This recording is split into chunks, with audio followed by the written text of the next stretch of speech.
Welcome to Journey Now, a podcast about following Jesus that takes on serious issues without ever taking itself too seriously. Each week, the pastors, staff, and friends of Journey Church in Brentwood, Tennessee, gather to catch up, share life together, and laugh a little. Okay, a lot. Maybe too much. But along the way, they also explore what it really means to bring heaven to earth, share Jesus' hospitality, and live cross-shaped lives. Part Babble, part Bible, and occasionally even thoughtful and entertaining, this is Journey Now. Okay. All right. Ooh, it's 68. Look at that. It's not 60. It's pretty nice, isn't it? Yeah, it's not bad. I think it's actually 68 outside, too. Yeah, it's nice out. Yeah, it's really nice. All right. Got to wear jeans today. In there, it's 71. Is it? Yeah. Have you know? Have you know? Well, welcome to a Journey Now podcast. We are in the midst of a crisis here. Whoa. We are Mikeless and Timless. Timless and But we are Rob Full. yes, and Tim. I don't know what I feel Tim about has this. another flood. Yeah. That's the crisis I was referring to. About the 20th time. Oh. Do we need to stop? No. Oh, okay. Okay. Well, I don't know. You start moving cameras and I start getting nervous. Yeah, Tim's house seems to be attracting bad air conditioning units. Bro. It's the worst. You've had similar, Yeah. air conditioning issues. I now have a shop vac, though, which has changed my life. I still have fans going in my crawl space, so. Yeah. Is it still damp? Ish. Is it still leaking? No. Okay, they got that No, fixed. it's drying. Good. Floor's getting fixed tomorrow. But Good. home ownership is really fun. Super fun. You guys should try Get a it. house. It'll be great. Yeah. Good. Yeah. You just Better pay- than throwing your money away on rent. I know. I would pay. throw Right? your money. That's what they say. That's Who are they, anyway? Who are they? it's better Don't than even throwing know. your money away on That's air what they- conditioning. yeah. What? Dumb. Yeah. But how long have you been a homeowner? Me? Yeah. 2020. Okay. 5 years? Yep, 5 years. It's Yeah. super fun. Well, you initially, though, had a new house. Yes, that was great. I recommend that. In a neighborhood New Yeah. build. with about a half a patio to Yeah. take care of. Yeah. It was great. It was. Not a farm. Not a farm. Not 4.5 acres. You didn't have any chickens? Nope. No barn that needed to be like, By the way, we thought we lost another chicken. oh, no. Yeah, we were, Liv was doing the dishes, looking out the kitchen window. She goes, Rob, I think we lost a chicken. I was like, really? She goes, yeah, I think it just died right in front of me. And so we look out, and sure enough, this chicken is just on its side. And we're like, Did it look like that? yeah, it looked just like that. If you could have seen his face. Play dead, Rob. Yeah. Play that. And we were like, Huh. I'm like, dang it, should I bury this one? And then it got up, so it's fine. Just taking a nap. Taking it down, barely. With his eyes open. Long day of laying eggs. Like, I'm done with this. So, Life's hard. yep. Yep. Susie, how long you been a homeowner? You were one in California for a while. Yeah, I bought at the height of the housing market in 2005. Ah. No, actually, we bought before that. 2003, maybe? Or 2008 was a great year for 2002. housing. I don't know. Yeah, Yeah. That was since then. 31 years. Yeah. I've been paying for houses for 31 years. I don't know the difference between paying rent and paying a I know. mortgage. So you'd think I'd be done, right? 30-year mortgage. Except for Yeah. you keep buying different houses. You keep trading them. That's in the for problem different ones. right there. Quit moving. Yeah. Yes. But hey, I guess it could be worse. Yeah. Could be renting. Or we could have an AC leak. Or we Or could. we could just call maintenance. And Or they'd we come could have fix to have our That roof would be done. great. We I had to have my don't roof call done. maintenance. We We just call call Kevin. That's right. Little fun fact. Kevin, Hey. can you come look at my AC? Kevin's Kevin, kind of the landlord. can you drive my car and tell me if it's making a weird noise or is it just my imagination? Is this a mole? What do you think? Yeah. No, none of that. Nope. That's really funny. Yeah, I don't know. I got all kinds of spots on my skin now. It's like as I've gotten older, I They're have. that's called a good- age spots. Well, that makes sense then. Okay. As Okay, so we had an event last night. yeah, we did. Speaking of age spots. Yeah. Oh, We had an event last night. yes. So good. It was really good. It was in conjunction with World Relief Yes. and Voxology. And Voxology podcast. Yeah. And it was a fireside chat on immigration and what the church's response should be. So Mike gave like a 10-minute, 80-slide presentation. 60. It was a 60 slides 63. on the theology of immigration. And Edwin, the producer, was manning 3 stations in the back. He was very busy. Blessed. We're all blessed. We're all blessed. Yes. And Randy was watching from his office. I was going to say, what was Randy doing? And then was running back and forth. I was like, hey, well, that's I the way offered to do the slides. Did you? I did. And he said? Randy said no. Oh. He said Edwin's got it. Edwin's like the Marco Rubio of Journey Church. I don't know if I like that reference. Have you ever seen... Where you just get all the jobs. Have you ever seen Men in Black 2? Okay. He goes into the mail office and there's a guy underneath there sorting the mail. And he's got like 500 hands. Yeah. Oh, yeah. That's Edwin. Do you know all your movie references are from like the early 2000s? Yeah. Those are the ones I know best. I don't know.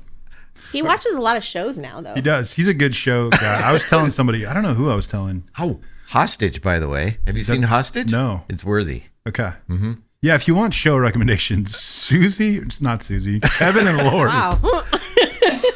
Don't trust Susie. She doesn't know what she's talking about. But Kevin and Lori have great It's show true. recommendations. I don't have good show recommendations. So Anyway, I haven't finished it yet, but it's good. I like the acting's amazing. It has a couple good twists in it that I didn't see coming. That's unusual. Usually I'm like, okay, I know what's going to happen next. Were you a Lost fan? I was not. I tried to be, but that show just... Yeah. Speaking of Lost, we had an event here. Yes. Last Oh, yeah, we did. Tell us about the event, Susie. Did we drift? Did we drift? Yeah, A little did. bit. Did that chicken make it? Continue. Okay, so the event last night was really great. We had Matthew Sorens from World Relief. Dude, he's so knowledgeable. He's so knowledgeable. Yeah, he knew his stuff. And so great. fair and so like non-anxious. Yeah. He just really knew his stuff about all the different laws, the laws from the past, the laws now, and across all the administrations, and how they've been implemented. and talked about like how people are being affected and what our role should be as Christians, and all like within the bounds of the law. I mean, it wasn't like Yeah. Yeah, what was nice was I didn't realize DACA that it was still because I thought it was I thought it was done. Yeah. And it's still out there. Still. And how wonderful that there was a woman in the audience that stood up and said, "I'm a dreamer. Yeah. Right. Can you please explain to people what DACA is so Yeah. that they understand?" Yeah. That was awesome. And that a lot of bipartisan attempts to fix all this have just been thwarted through the years.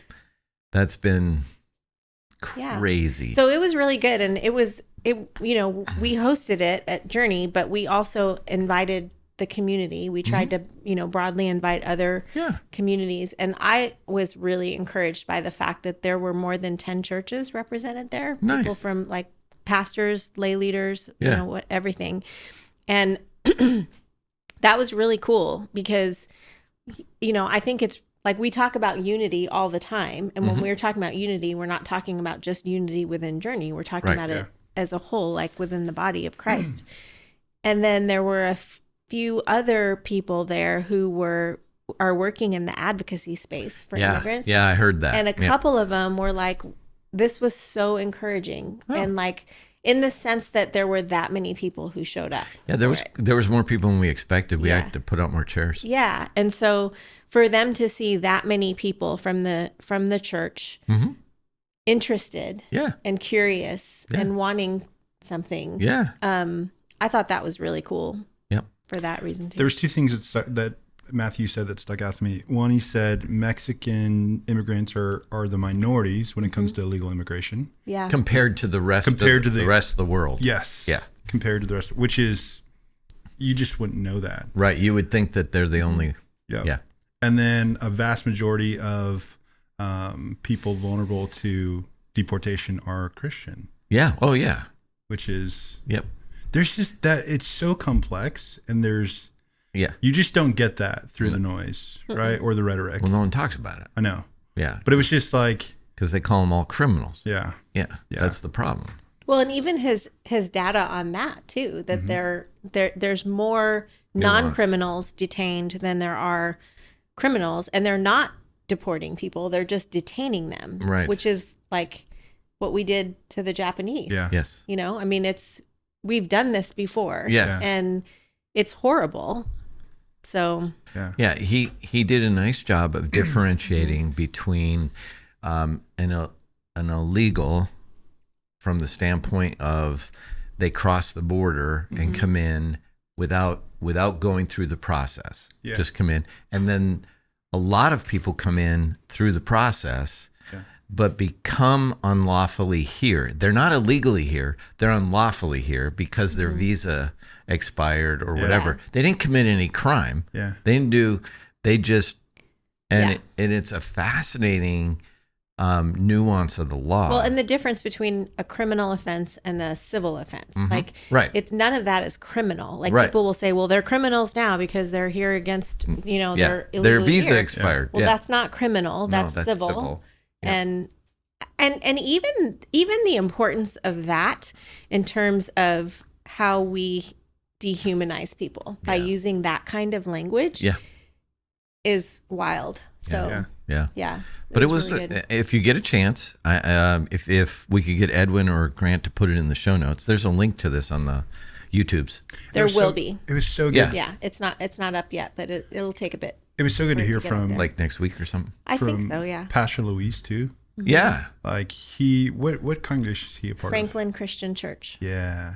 It was just good. I Really? mean, he's Okay. Yeah.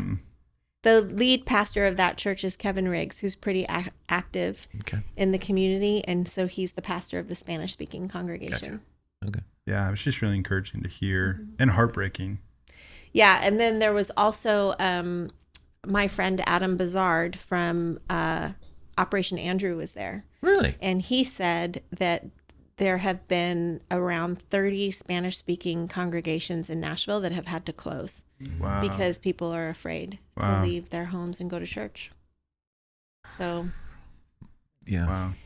I was going to say something real sarcastic, and I won't. I mean, I'll just say something really honest and say that that's keeping the gospel from people. For sure. Yeah. And It is. That is a. And there are words about people who do that in scripture. Yeah, and the sarcasm that was about to come out of my mouth was, I wish we had leaders in our government that were Christians. Huh. It's not sarcasm. Yeah. That actually were pro-Christian. Yeah. Yeah. Rather than whatever this is. I don't know what this is. Yeah. Pro-gospel, but whatever. All right, so your vote matters out there. I want to punt that. Grant may cut it out. Yeah, he may. In the context, really quick of He like probably will. of like center set, like this issue is really complex, and I think we as a country want to make this really bounded and really easy to delineate and identify and persecute. And I think maybe previous administration made it really fuzzy. And the reality is, for us to engage in this way, it's very complex. Yeah. It's very difficult. It takes time. Yeah. It takes a lot of effort. Right. And it takes just patience. Yeah, and the thing I appreciated too about what they kept saying was, we're not pro open borders. We're not pro not arresting the people that have done the crimes and do the background checks and the whole thing. But there is a connection between this idea that if you speak for the immigrant, you are automatically categorically put into this place of you're a liberal, you fill in the blank, but you're also for open borders, and we're not. Yeah. That's the part. Do it right. Make the borders safe for sure, but make it accessible for people to be able to immigrate here. Yeah. I don't understand why that's such a Yeah. big deal, but it is. It's so frustrating. Anyway. It's a worthy conversation to It jump is. into Yeah. and learn more. Because I Right. think Yeah. there was a lot of information shared that like even I would say I'm pretty familiar in this space, Yeah. or become more familiar, that I learned last night. Right. Like there's just so much like information that is just not really told. And I thought it was really well done from the standpoint of like Mike going first and giving such a thorough 10-minute 60 slide. like theological foundation to it. But then when you heard Matthew's portion of it, you know, like it was really accessible, I guess, to be able to hold both and really kind of gave it context. For a Christian, it gave it context. So we will, when it becomes available, we'll revisit it probably on the podcast and let you know, and then put it in the show notes. I would guess most people don't realize how much the Bible speaks to immigration.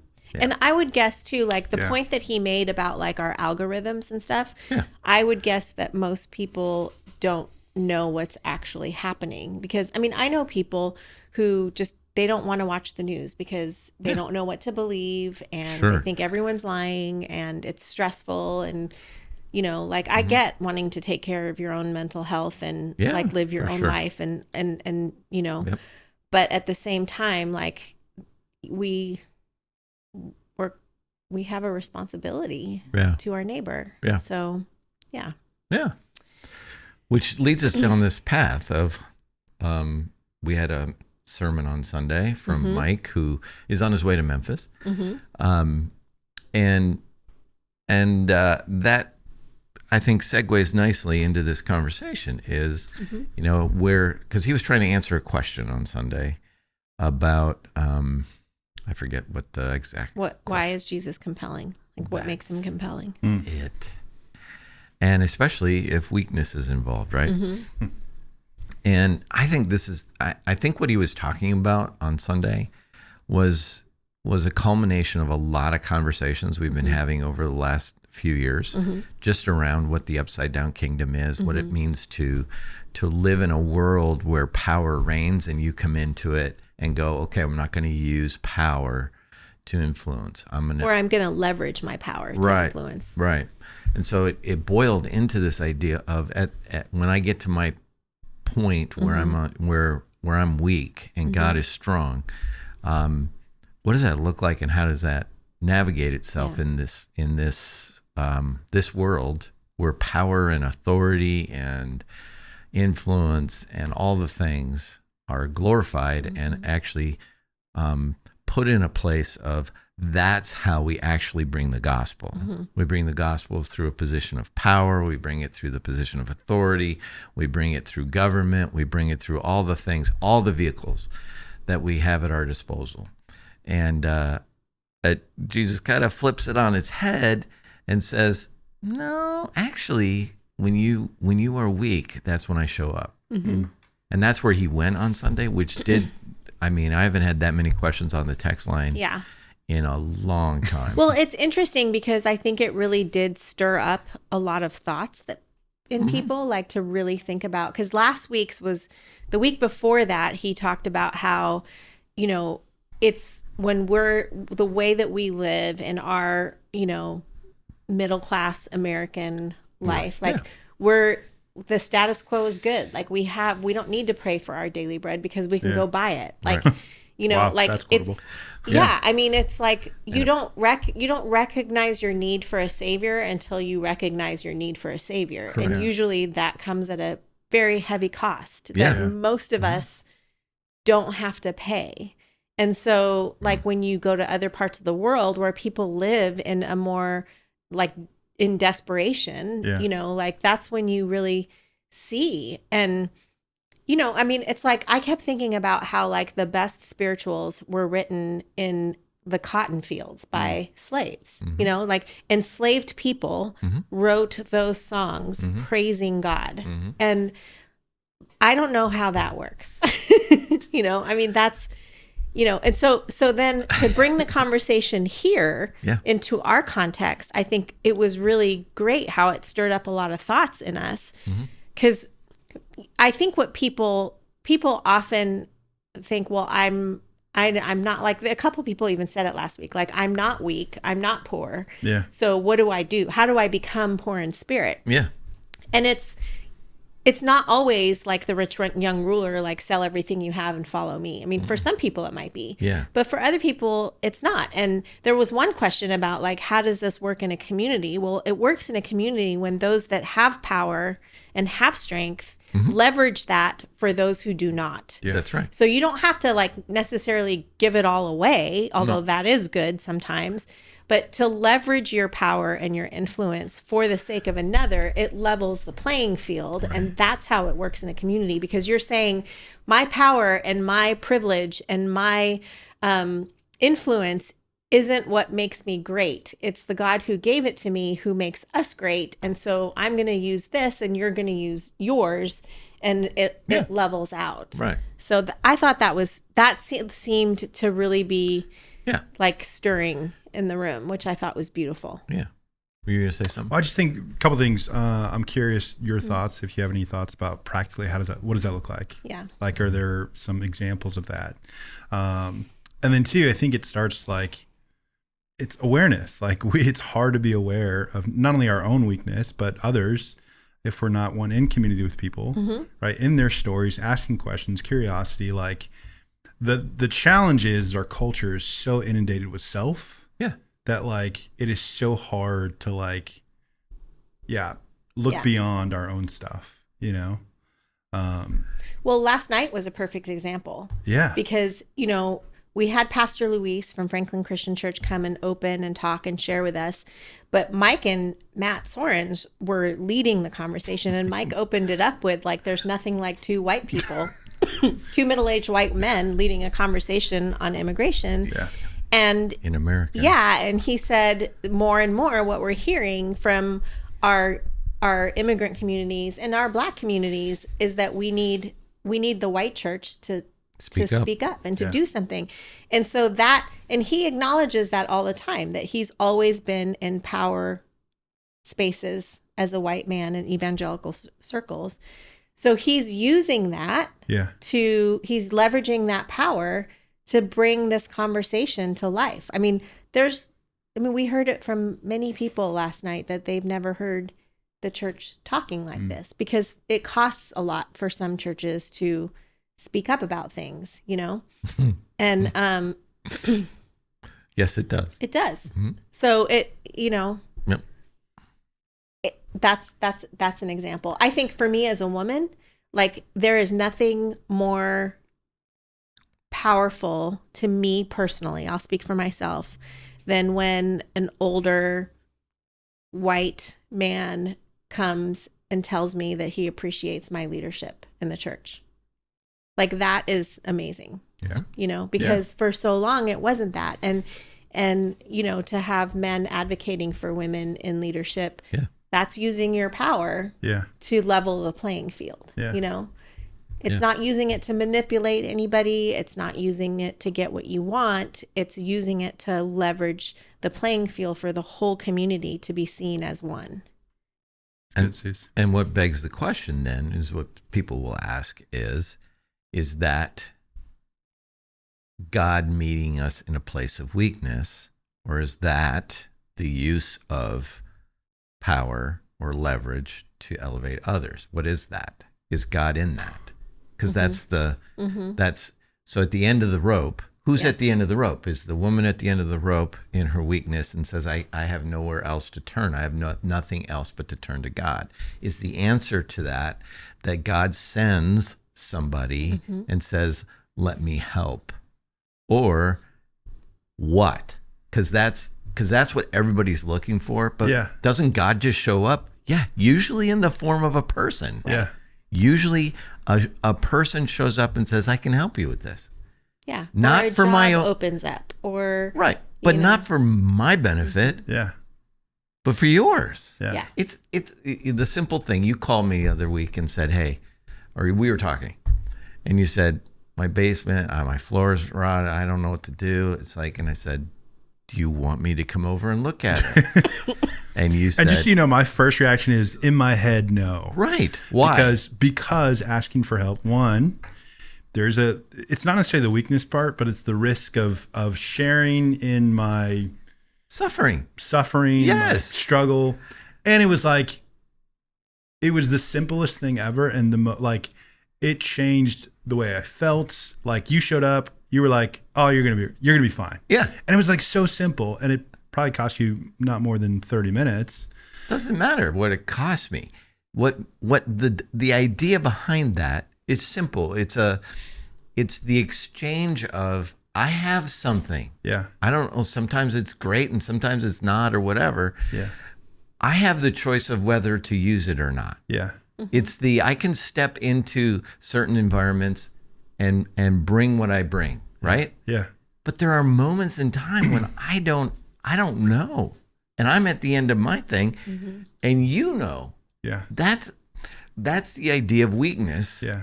And the idea of community and the idea of us all being equals. You know, Mike has been talking about doing that when the immigration started to come down, something in Mike was like, I'm getting pissed. I'm getting angry. I got to do something. Yeah.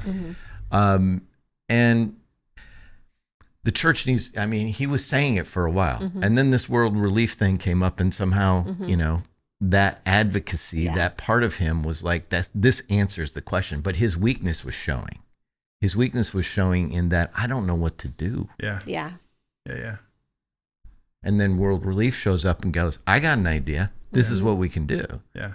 So that's where God marries these ideas of, oh, there's a weakness here, and I can be seen in this, and I can bring these things together. I think it gets orchestrated that way.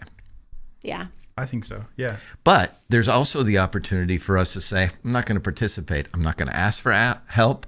I'm not going to acknowledge my weakness. I'm not going to step into and lean into this weakness and allow God to work in it. I'm going to muscle through it. I'm going to power through it. I'm just going to suffer through it. And I'm going to be mad about it. And I'm going to blame God for it. Rather than to say, over here needs help. I need help. And I think that's the beauty of a community. I think it's the beauty of how God shows up. And it's usually 99% of the time, he doesn't send an angel. He usually sends a person. Yeah. And sometimes we slam the door Yeah. on the person, which is crazy, but we do it. I do it. Well, it's just so like, for going back to that situation, like in those moments, it is just really scary. Like, I've known you for so long, and I know that if I ask you, you would come. You just do. Yeah. And yet still there's just this fear, right, as an almost 40-year-old man, that I should be doing this on my own, and I shouldn't ask for help. Even though I have no context and have 5 years of home ownership and like shouldn't know any of these things. And yet inherently in my head, there's this idea that I shouldn't ask for help. Right. And that's at war with, and I'm you can call that culture, you can call that upbringing. But I had to learn all this crap through the years, usually by trial and error, because nobody came and said, hey, this is what you ought to do. Yeah. So I'd rather have you go, hey, can we skip the trying to figure it out yourself part and let me show you? Yeah. I just wish we could do like communally. I wish we did that more. Yeah, it's hard. Like, you're a gift to so many people because you're older, you're white, right? You're a boomer. I'm spotted right now. Attacking now. I'm a boomer. Thanks for that. But you share a lot of information and knowledge, and like, I'll be honest, it is at times in these environments as a minority, as a kid that grew up without a dad, like that is a scary thing to walk in like to and be in a relationship with. Yeah. And then allow them to help. Yeah. That's scary at times. Yeah. And thankful that we get to be a part of this community and we get to engage in that way. But I think there's others in this community that can do the same. Yeah. Right. That can help, that can pour into people, whether it's for sure younger generation or immigrant populations or just somebody that's different. But the goal behind that for me is to elevate you so that when somebody else has the same issue, you go, I know, I know what to do.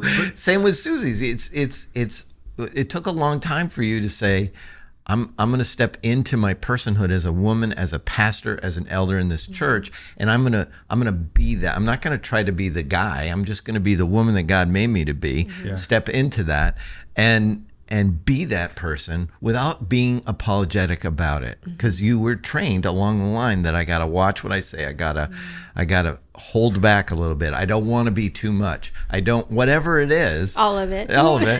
And I don't know what's going on in your head, but there's times now when I figure, oh, she's thinking this, or she's, and same with you. And there's a sense of where I care about what you're thinking, but I don't want you to be limited by that. Yeah. That's the hard part. But the community, I think, has to help people unlearn those patterns that have been instilled in us culturally and by the church. Yeah, that's true. And weakness has been, and I was taught growing up, weakness is not something you have. Yeah, don't show weakness. Don't show weakness. Well, people will kill you. That was the other thing that came up for me too, is like, so I'm a big fan of the 12 steps. And like the first step is admitting that you're powerless. And so what I've learned is that for a lot of women and a lot of marginalized people, that's a really hard thing to do, because most of the time your power and your agency has been taken from you in the area that you are weak in. So, I mean, recovery wise, like women and minorities are less likely to go to 12-step meetings because their addiction is the, it's what came out of their trauma, right? Yeah. Of that. And so I think for culturally speaking, when we're talking about it culturally speaking, like I think like as a woman that was put in male spaces, and I would think as a minority sometimes in more dominant otherwise spaces, you know, like you don't want to show your weakness. Like you want to show that you can sit at the table, that you have what it takes, and that's what you've been trained to do. And so then to show up and be a person has their allegiance to the kingdom of God and his people, that weakness is actually one of the foundational attributes. Is really hard. It is. Yeah. So before we run out of time, though, I would love to talk about one of the questions that kept coming up too is what's the difference between weakness and sin? Yeah. Because I think some people, when they hear about weakness, and my weakness, he is strong, they might have thoughts of like, well, why isn't God delivering me from this addiction then? You know, and they see the addiction as the weakness. Yeah. And I mean, we could go into a whole thing about addiction, but I'm just using that as an example. Okay. But like, you know, there are other things, whatever, if they're not addictions, that are sinful that we might look at as weakness. Sure. And not know the difference between the two. Sure. Weakness implies the need for help. It implies that I've come to the end of the ability of what I have within me to accomplish something. So thus I am weak. Yeah. Sin is missing the mark. It is doing something specifically that is in disobedience towards God or towards people. It is harmful. It's usually a community damaging thing. Weakness is actually enhancement of community. Weakness allows for vulnerability, allows you to be seen as you really are, and weakness brings you into a place of closer community with people who actually can help you with your weakness. So I could become weak from my sin. Sure. Yeah. Weakness could... Could it lead to sin? Sure. I think it does. Weakness can lead to sin? It can. It can lead to, I'm going to be too prideful to ask for help. I will cope with it in this way. I'll cope with my weakness. We're not taught that being too prideful to ask for help is a sin. You're right. We're not. One of my big problems. One of my big problems in life. Would you say that when someone's experiencing weakness, they have two choices? One is to deal with themselves either in an unhealthy way, coping, sin, whatever that looks like. Yeah. Or to actually share their weakness with somebody else and to be met with the community's response by God's response. Right. Would you say those are our two options when it comes to weakness? Yeah, and they're both risky. Yeah. I would say they're both risky.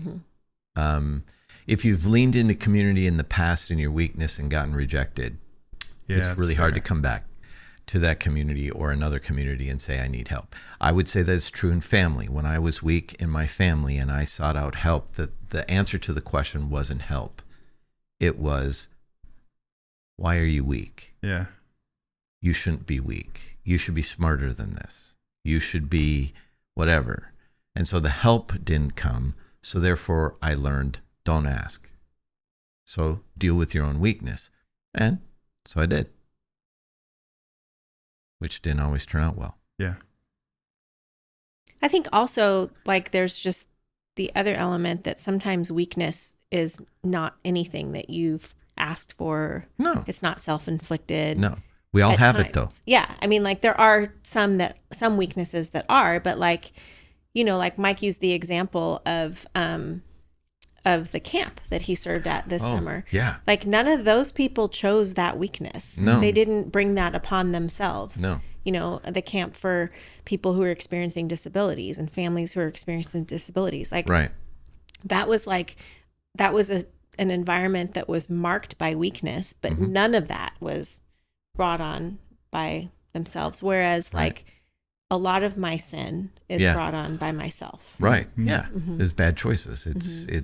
It's gravitating towards easy fixes. Yeah. It's gravitating towards things that we don't take into consideration how it affects other people. Yeah. And we do the things that we do. It's protecting and preserving myself. Yeah. Yeah. Right.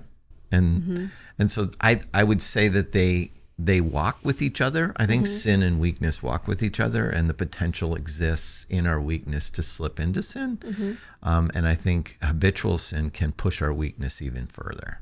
So I think they're related, but not the same. And the other thing that people struggle with is in those questions is, so how do I get weakness? You've got it. Everybody's got weakness. How do people become aware of their weakness? That's sometimes, good, honest self-assessment should.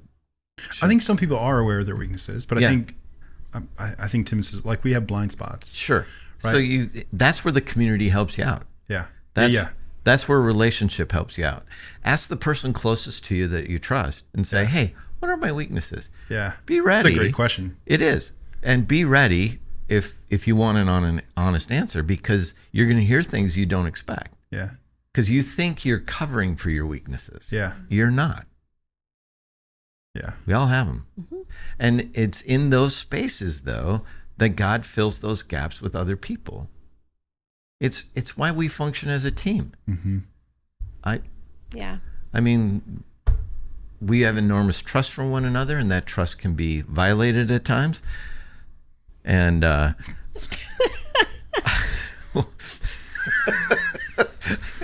Hypothetically speaking. just once in a while.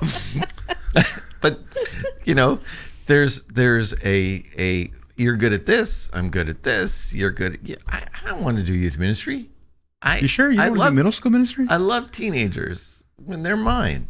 I love them from the standpoint of they bring so much energy to life, right? Yeah. But to do the ministry of youth ministry, I've never been good. I'm weak at that. I've never been good at that. Yeah. And so I try to bring people around me that are good at it. That's Robert. Yeah. You're very good at it. Yeah. Wow. Okay. And Suzie with skills of connecting and bringing people together and the whole thing. I mean, we could go around our whole staff. Yeah. I can't do what Edwin does, nor do I want to. Yeah.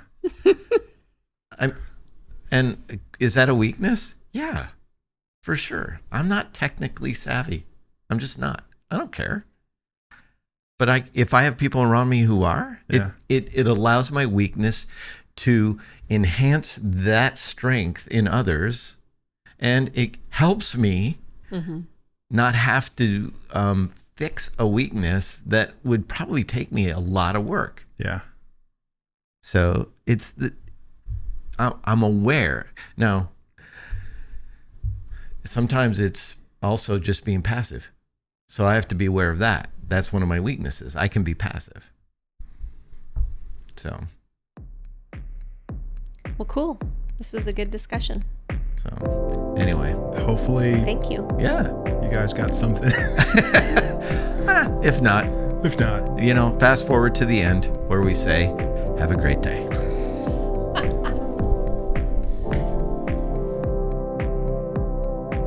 Thanks for listening to this episode of Journey Now. If for some bizarre reason you liked it, help us spread the word by leaving a review and sharing it on your socials. Journey Now is a production of Journey Church in Brentwood, Tennessee. Edwin Rivera III produces the show and fixes all the guest slurping, gum chewing, coughing, and other annoying sounds. Randy Hansen provides technical assistance even though he denies it. Grant Opperman edits Journey Now and intervenes when necessary to tell the crew that you can't say that. Special shout out to dear listener Brad Erie and dear YouTube watcher Seth Erie. If there's anyone else who makes it through each week, we're so sorry, and thanks to you too.